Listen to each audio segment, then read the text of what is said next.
बिहार विधानसभा 2025 के चुनाव में बीजेपी की ओर से लड़ सकते हैं पवन सिंह चुनाव।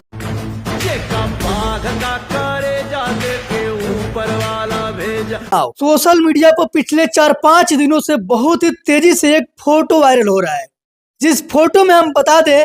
कि भोजपुरी के पावर स्टार कहे जाने वाले पवन सिंह जी के साथ में मनोज तिवारी जो कि दिल्ली से सांसद है और वो भी भोजपुरी के एक सुपरस्टार है, उनके संपर्क में पिछले 4-5 दिनों से लगातार दिखाई दे रहे हैं पवन सिंह, जो कि आपको बता दें कि काराकाट से लोकसभा के चुनाव लड़ते हैं और लोकसभा के चुनाव में ये संभावना जताई जा रही थी कि बीजेपी की ओर से उनको टिकट मिलेगा। हालांकि उनको बीजेपी की ओर से टिकट नहीं मिलता है और वो निर्दलीय चुनाव में कूद जाते हैं और बीजेपी के विपक्ष में चुनाव लड़ते हैं,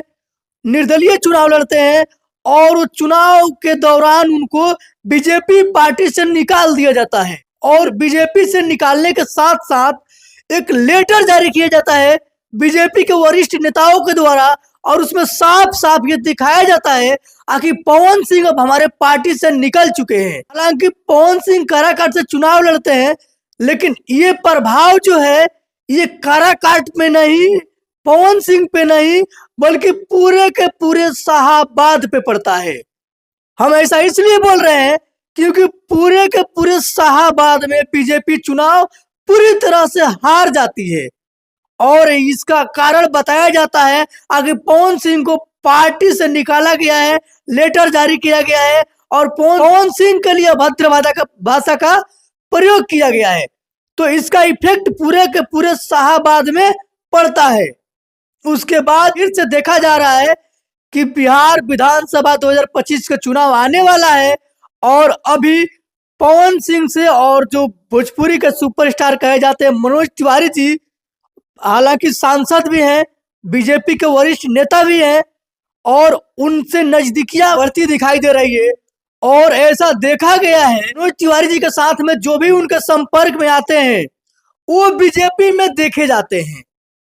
उनके संपर्क में जो भी आते हैं वो बीजेपी में अगले दिन शामिल हो जाते हैं। जैसे आप मनीष कश्यप को देख लीजिए, एग्जाम्पल के तौर पे बता रहे हैं कि मनीष कश्यप को आप देख लीजिए, बीजेपी से बगावत तो नहीं किए थे, ये नहीं बोलेंगे, लेकिन बीजेपी के विपक्ष में वो चुनाव में खड़ा हुए थे, चुनाव के मैदान में खड़ा हुए थे 2024 के लोकसभा में। हालांकि चुनाव नहीं लड़े और उनको मनोज तिवारी जी ने बीजेपी में शामिल करा दिए। ऐसा ही कुछ बताया जा रहा है, ऐसा ही संभावना जताई जा रही है कि पवन सिंह के साथ भी ऐसा ही होने वाला है, बीजेपी में वो शामिल होंगे और वो काराकाट से किसी भी विधानसभा से 2025 के चुनाव लड़ेंगे। हालांकि एक और बात आप लोगों को ये साफ साफ हम बता देना चाहते हैं, लोकसभा चुनाव से पवन सिंह और बीजेपी के जो दूरियां थी काफी बढ़ चुकी थी और उस दूरी को खत्म करने के लिए ये देखा जा रहा है कि पवन सिंह अपना जो बर्थडे है, अपना जन्मदिन है, वो लखनऊ में सेलिब्रेट करते हैं और उस जन्मदिन के शुभ अवसर पे बीजेपी के कई दिग्गज नेता उसमें दिखाई देते हैं। यहाँ तक कि बीजेपी के जो उप मुख्यमंत्री है उत्तर प्रदेश के, वो भी उसमें दिखाई देते हैं। उस जन्मदिन के शुभ अवसर पे बीजेपी के उप मुख्यमंत्री भी उसमें शामिल रहते हैं, उसके साथ साथ कई उनके बीजेपी के दिग्गज नेता उसमें शामिल रहते हैं। तो ये संभावना बताई जा रही है कि पवन सिंह के साथ जो बीजेपी के दूरियां है वो बीजेपी के लोग चाहते हैं कि ये दूरियां जो है खत्म किया जाए ताकि हम शाहाबाद को फिर से अपना सके। ये एक संभावना बताई जा रही है, इसको हम कंफर्म नहीं कर सकते हैं। बाकी पवन सिंह के बारे में आपकी क्या राय है, मनोज तिवारी के बारे में आपकी क्या राय है, बीजेपी पार्टी के बारे में आपकी क्या राय है?